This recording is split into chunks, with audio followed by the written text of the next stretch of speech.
El tema de hoy es las características de cada herida y vamos a comenzar con la injusticia.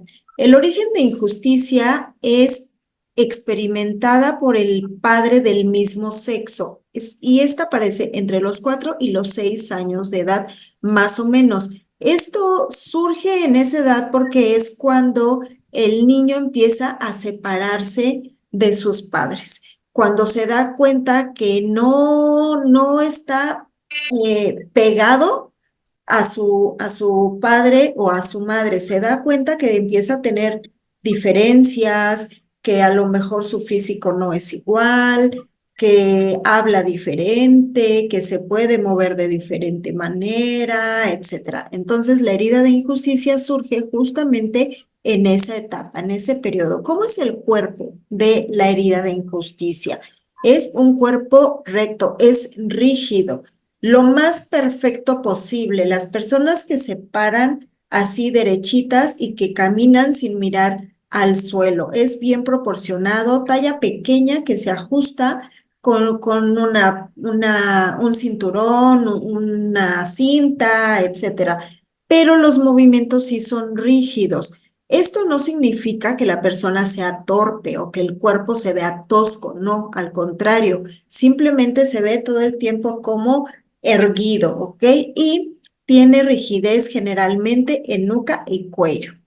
Después, el comportamiento de injusticia es una persona con movimientos dinámicos pero rígidos, es decir, puede ser muy rápido, pero los movimientos son como cuadrados, carece de flexibilidad. Es perfeccionista y en muchas ocasiones también es envidioso, se aparta de sus sentimientos, trata de no reflejar lo que siente por temor a que le hagan daño o por temor a que le vayan a cometer justamente una injusticia.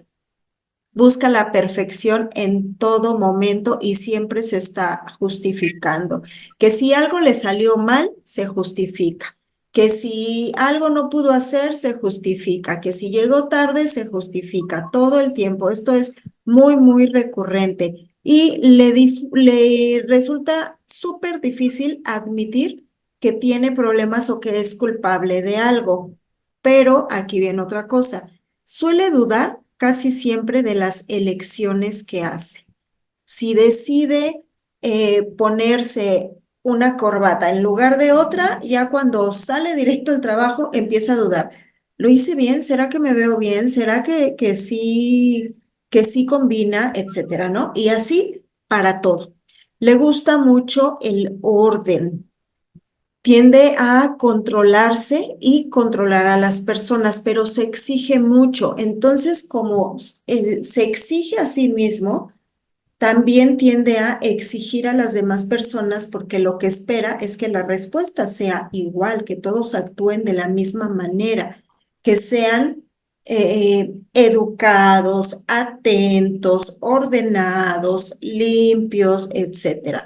Puede ser que la persona con herida de injusticia sea muy fría, que como oculta sus sentimientos, entonces trata de demostrarlos lo menos posible. Sí le gusta que, que la gente le brinde su amor, que la gente se acerque, le gustan los apapachos y todo, pero tiende más a recibir que a dar este tipo de muestras de cariño.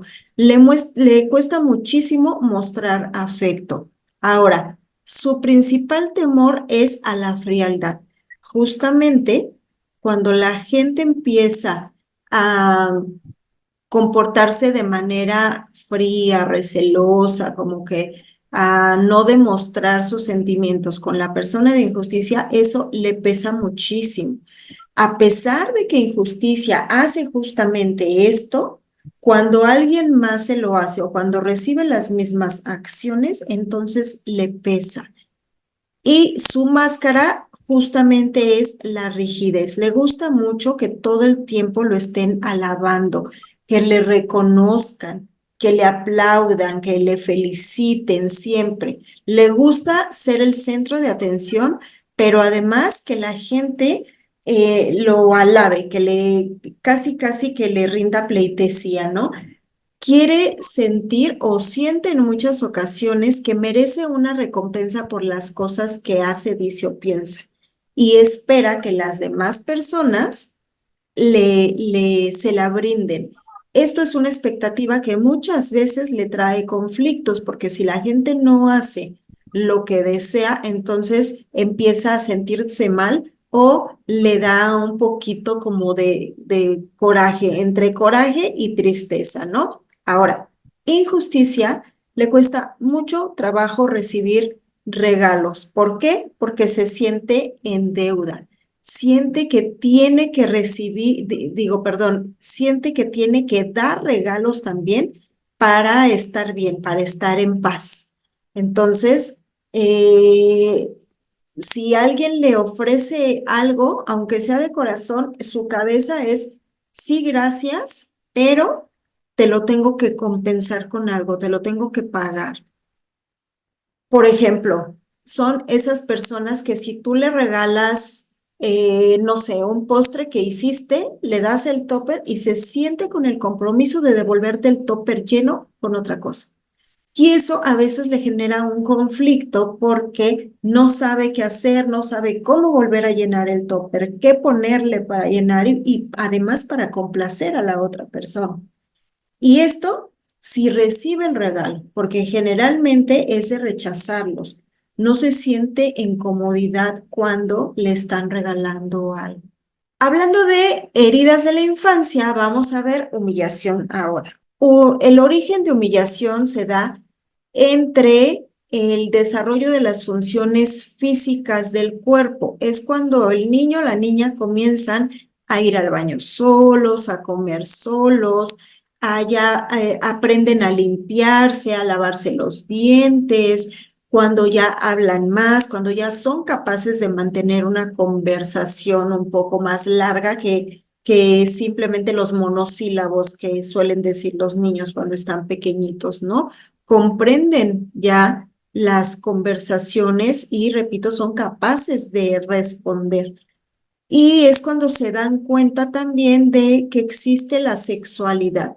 No estoy hablando de sexo, sino que se dan cuenta que papá y mamá tienen cuerpos diferentes y que él o ella también tienen cuerpos diferentes y que solo se parece o al cuerpo de papá o al cuerpo de la mamá.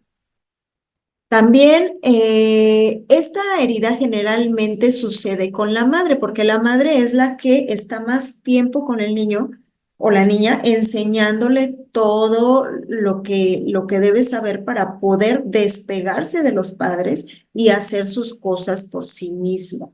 Em, Aquí también es la madre la que en teoría en ella recae la creación de esta herida porque la mamá es la que está mucho más tiempo con el niño, no solo enseñándole cosas, sino en cuestión de amor, en cuestión de afecto. Generalmente es por el tiempo. Los hombres trabajan más tiempo que las mujeres. Ahora, si el niño o la niña se queda a cargo de los abuelos, generalmente es la abuela quien atiende. Entonces vendría siendo prácticamente lo mismo. La parte femenina de quien se haga responsable o quien se haga cargo de este niño es quien le puede crear esta herida de humillación. Ahora, se la causa también porque le está enseñando a hacer cosas, pero muchas veces el adulto se desespera y entonces empieza a juzgar o a criticar. El clásico, pero te pusiste un calcetín de uno y otro de otro. ¿Qué eres tonto o qué? Y empiezan así a juzgar, a criticar al niño, ¿no? Cuando está aprendiendo, por ejemplo, a escribir, haciendo tareas y la mamá se desespera porque no le sale, porque el niño no aprendió, que le están enseñando a lo mejor a lavarse los dientes y no sabe ni cómo agarrar el cepillo, etcétera. Se da mucho justo por desesperación del adulto. Como el adulto ya sabe cómo se hacen las cosas, espera que el niño lo haga también a la primera. Y sin embargo, no es así. Ahora, también existe la parte de la presión social. Cuando llegan y te dicen, ay, tiene 2 años y todavía usa pañal, ay, 3 años y todavía no habla. Y así, ¿no? Que existen tiempos, ¿sí? Para que los niños aprendan a hacer ciertas cosas. Sin embargo, es ya de manera muy particular cómo se va a tratar la educación y el crecimiento, la independencia de cada niño. Eso ya lo verá cada familia. Entonces, muchas veces eso es lo que puede generar la herida de humillación. Que quien se haga cargo del niño esté ahí como cuchillito, ¿no? Diciéndole de cosas porque no pudo resolver lo que le enseñaron. ¿Cómo es el cuerpo de humillación? Es grande, es redondo, la cara es redonda, el cuello normalmente es grande y puede llegar a ser abultado. Y muchas veces humillación tiene joroba. No estoy hablando de una joroba como Quasimodo, que es así enorme, pero sí una leve inclinación. ¿Y esto por qué? Porque quien sufre de humillación generalmente trata de esconderse y entonces se agacha y al agacharse se le empieza a deformar los músculos de la espalda o le empieza a salir joroba, etcétera. Entonces, a esto me refiero. ¿Cuál es el comportamiento? Es masoquista porque tiende a burlarse de sí. Se avergüenza de sí mismo, pero para evitar que otros se burlen de él o de ella, lo hace primero. Es el clásico chistoso de las fiestas que se ríe de todo, critica a todos, pero también se critica a sí mismo. Es el que llega y dice, por ejemplo, eh, ay, ya subí 10 kilos, ja, ja, ja, ja, ya estoy más gordo, más gorda, etcétera, ¿no? Y se ríe. Esto hace que provoque la risa de los demás y entonces ya no lo van a juzgar porque lo están viendo como algo divertido. Esa es la intención de la persona que tiene humillación. Tiene mucho miedo de que la gente lo señale, de que la gente lo avergüence. Y si lo hacen en público, muchísimo peor. Se siente fatal cuando alguien se burla o critica estando en público. Se siente o es sucio, se siente o es desordenado también. Tiende a dejar las cosas por todos lados, no tender la cama, no sé, no asear su espacio en un buen tiempo, ponerse la misma ropa 10 veces sin lavarla, etcétera. Entonces, esto es muy, muy frecuente. Ahora, ¿no cree que sea digno, digna de recibir amor y mucho menos se siente sensual? No siente que sea digno de que alguien lo voltee o la voltee a ver. Le cuesta muchísimo trabajo asumirse como alguien sensual y alguien digno de amor. Y también una característica de humillación es que todo lo quiere compensar comiendo. Si se siente triste, come. Si se siente feliz, come. Si se siente en depresión, come. Si se siente enojado, enojada, come. Y por eso la mayoría de las personas que tienen herida de humillación padecen sobrepeso.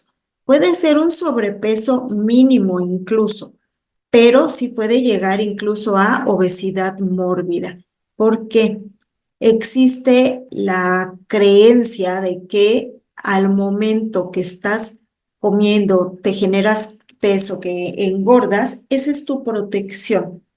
Mentalmente y energéticamente es como si te pusieras un escudo alrededor tuyo y eso te protege de las críticas, de las burlas, de los fracasos, etcétera. Por eso la persona con humillación tiende a engordar, porque se está creando ese escudo de protección. Cuando se da cuenta que no, que las cosas no son como las ve, entonces es cuando sí puede bajar de peso. Hay mucha gente que dice es que por más dietas que hago, no bajo, por más que dejo de comer, no bajo de peso, por más nutriólogos, por más cosas que haga, nada me funciona. Bueno, justamente hay que trabajar esta herida para que el cuerpo reaccione. Su miedo es la libertad. Tiene mucho pavor a salir de ese caparazón que se ha creado. ¿Y por qué tiene miedo de salir? Porque piensa que lo van a volver a criticar, a humillar. Y su máscara es justamente el masoquismo. Quiere hacer todo lo que los demás hacen, pero su forma de ser es que lo hace, pero de manera graciosa o con limitaciones. No lo puede hacer tal cual porque se cree incapaz de lograr ciertas cosas. Ahora, tiende a limitarse en muchas cosas, a boicotearse, así, justamente para no entregar todo, para no salir, para no tener esa libertad a la que tanto teme. También refuerza muchísimo ese sentimiento de abuso y humillación porque a sí mismo se humilla, pero también es el bully de la escuela, es el que está agrediendo a los demás, burlándose de los demás, y es por lo mismo, es su protección. Siente que si lo hace, va a evitar que los demás lo hagan primero, y eso le va a evitar totalmente el sufrimiento. Entonces, por eso trata mejor de vaya, de humillar a los demás, ¿no?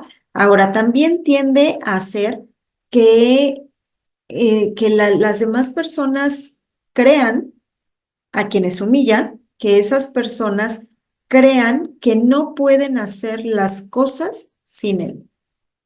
Es decir, te humillo y te hago creer que tú no puedes hacer nada o que no vales si no estás conmigo, si no estás de mi lado, si no estás a mi cargo, si no estoy yo apoyando. Y esto nuevamente es su manera de protegerse. Herida de rechazo. Vamos a ver las características. El origen es el progenitor del mismo sexo entre el momento de la concepción y el primer año de edad. ¿Por qué desde la concepción? Porque a lo mejor los padres no están casados y el padre rechaza a el bebé o el embarazo, o porque la mamá quería abortar, o porque a lo mejor fue producto de una violación y no lo querían. Entonces, por eso, esto sí viene desde el vientre materno, desde que la madre o el padre se enteran que están embarazados y dicen, no lo quiero. Ahí ya está la herida marcada, porque energéticamente se recibe ese mensaje y se queda guardado en la memoria. Y cuando el niño o la niña crece, trae justamente esa sensación de que no solo sus padres, sino todo el mundo lo o la va a rechazar. Su cuerpo se le llama de fuga. Es ese cuerpo que es como muy delgadito, muy finito, que como si quisiera desaparecer, como si quisiera pasar desapercibido. No es un cuerpo talla 3 que sea estético, es un cuerpo talla 3 pero así como plano, ¿ok? Es pequeño generalmente, puede ser de que su estatura sea muy baja o que sean altos, pero muy delgados. Es un cuerpo simple, repito, no tiene forma. Y es como si la carne estuviera tan pegada al hueso que diera la impresión justamente que no tiene carne, o sea, que es nada más así como la piel, ¿no? Hay personas a las que se les suele decir, ay, estás estás en los huesos, estás hecho un hueso, así. Ese tipo de personas son las que tienen la herida de rechazo. ¿Cuál es el comportamiento? Huye, generalmente huye de los conflictos, huye de alguna situación. La clásica novia fugitiva puede ser que tenga herida de rechazo. ¿Por qué? Porque siente que al final la van a dejar, la van a rechazar. Y entonces, para tratar de evitar eso, prefiere irse. Es una persona que duda de su derecho a existir. Justamente como esta herida puede surgir desde el embarazo, entonces duda de que estar en esta vida sea algo que realmente merece y entonces trata de estar en soledad. No le gusta estar rodeada de mucha gente porque se siente incomodidad y además siente que toda la gente lo está viendo feo o que están criticando y que al final se van a alejar, que van a rechazarlo, rechazar. No le gusta tener mucha atención porque si la tiene, no sabe qué hacer con ella. Tiene la atención de alguien y se pone de nervios porque no entiende de entrada por qué esa persona le está poniendo atención. Y entonces, como no sabe qué hacer con eso, prefiere escapar. También no tiene mucho apego con las cosas materiales porque si tuviera ese apego, tendría que quedarse en ese lugar y lo que le gusta es moverse, huir, escapar. Entonces, por eso trata de no tener apego con las cosas. Se cuestiona muchísimo su existencia, por qué está en este mundo, a qué vino, hacia dónde va, por qué le tocaron esos padres, por qué fue el número tal en la familia, por qué es mujer o por qué es hombre, etcétera. Y se cree incapaz de merecer felicidad también. Se cree incapaz de poder aportar algo a las personas o poder aportar algo a su vida o a este mundo. Su miedo principal es el pavor, es decir, tiene miedo a sentirse como aprisionado, sentir que el miedo, vaya, el miedo, pero en un nivel máximo, lo invade. Y también son ese tipo de personas a las que les da ansiedad con mucha facilidad, justamente porque hay cosas que no pueden controlar y que quisieran y entonces sufren de ansiedad. ¿Cuál es su máscara? Justamente la huida, escapar. Ese es rechazo, se puede reconocer por eso, porque huyen. Situaciones en las que siente inseguridad, situaciones en las que siente que hay mucha tensión encima, eh, situaciones en las que hay mucha gente también. Por ejemplo, rechazo, no es muy normal que asista a un evento masivo, porque hay mucha gente y tiene miedo de que lo volteen a ver. No sabe qué hacer con eso.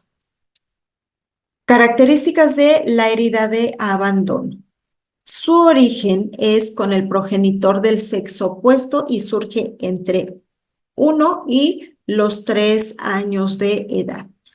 Su cuerpo es eh, largo. Aquí sí es un delgado, pero tiene un poco más de forma. No es como el cuerpo de la herida de rechazo, que es más lánguido. Aquí no. Aquí sí tiene un poquito más de forma. La espalda puede estar redondeada, caída, y es como si la columna estuviera curviada. Son esas personas que están como siempre mirando al suelo, como que, bueno, sí, como que están encorvados todo el tiempo. Parece como si no fueran capaces de mantenerse erguidos, como si su cuerpo no pudiera sostener, o la columna más bien no pudiera sostener su espalda para poder estar derechitos. Generalmente los hombros, igual, los hombros van hacia adelante. Todo su cuerpo es así. Y se hacen como conchita para tratar de esconderse, que la gente no los vea, porque si no los ve, no van a ser capaces de abandonarlos, no los van a dejar.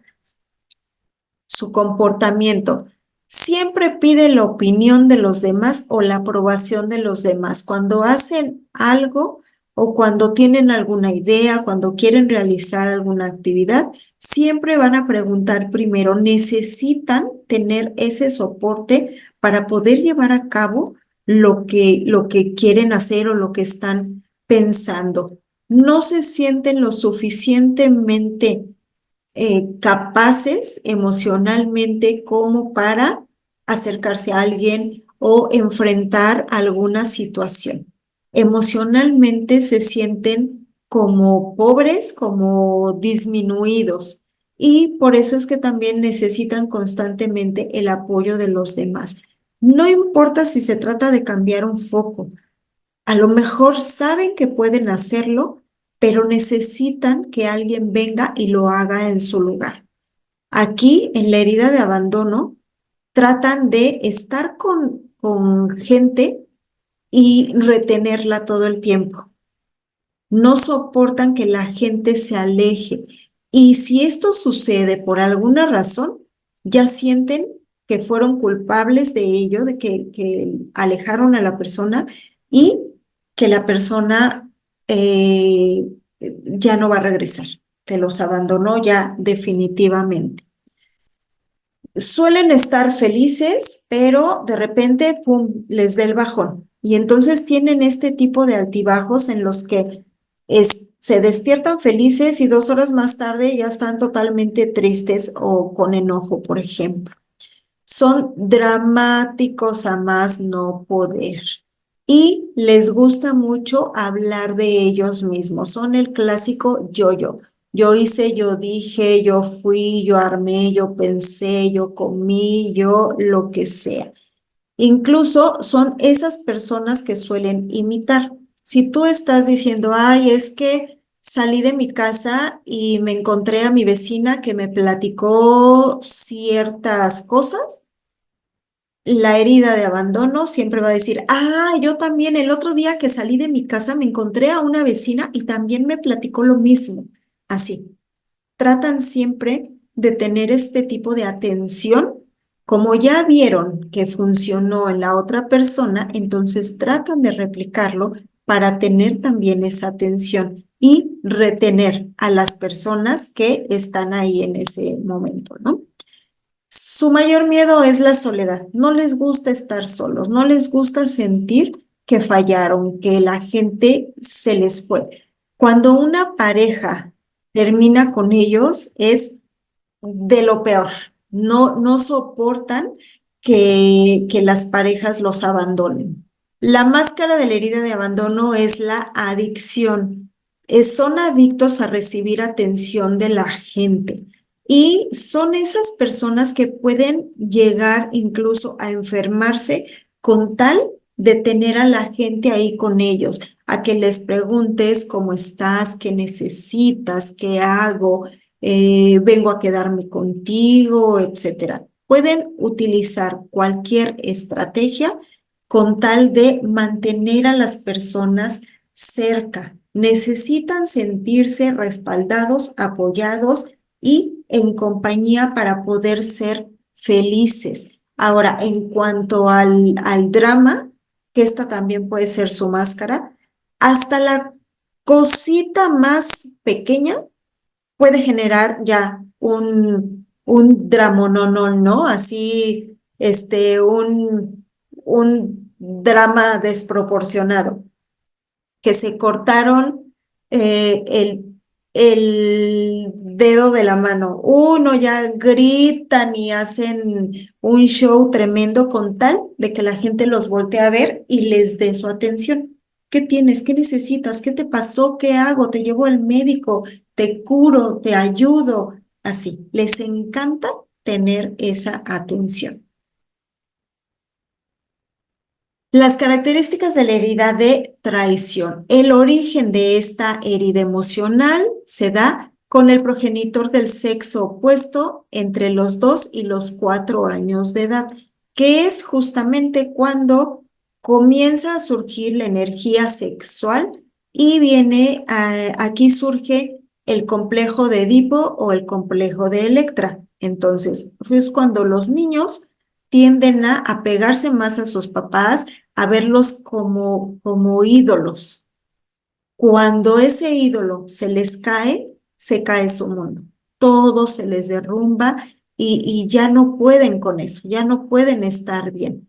El cuerpo de la herida de traición es un cuerpo que va a denotar fuerza, que va a verse poderoso. En los hombres son los que tienen los hombros anchos, pero la parte de abajo del cuerpo es como muy flaquita. Hay mujeres que también son así, son como en triángulo. Arriba es más grande y abajo es el pico del triángulo, por ejemplo. En las mujeres también puede ser que la parte inferior del cuerpo sea más ancha que los hombros. Las caderas son voluptuosas y los hombros son un poco más delgaditos. Es el que le llamamos cuerpo de pera. Y cuanto mayor es la simetría, esto es lo que te va a marcar qué grado de traición tienen en su cuerpo. Es decir, si un hombre entre más anchos tenga los hombros y más delgadas tenga las piernas, es más marcada esta herida. Y las mujeres, cuanto más anchas tengan las caderas y más chiquitos los hombros o la parte de arriba del cuerpo, igual. Esto habla de el grado de traición que traen en su memoria. ¿Cómo son las personas con herida de traición? Son intransigentes. Siempre quieren estar demostrando de lo que son capaces, lo que pueden lograr.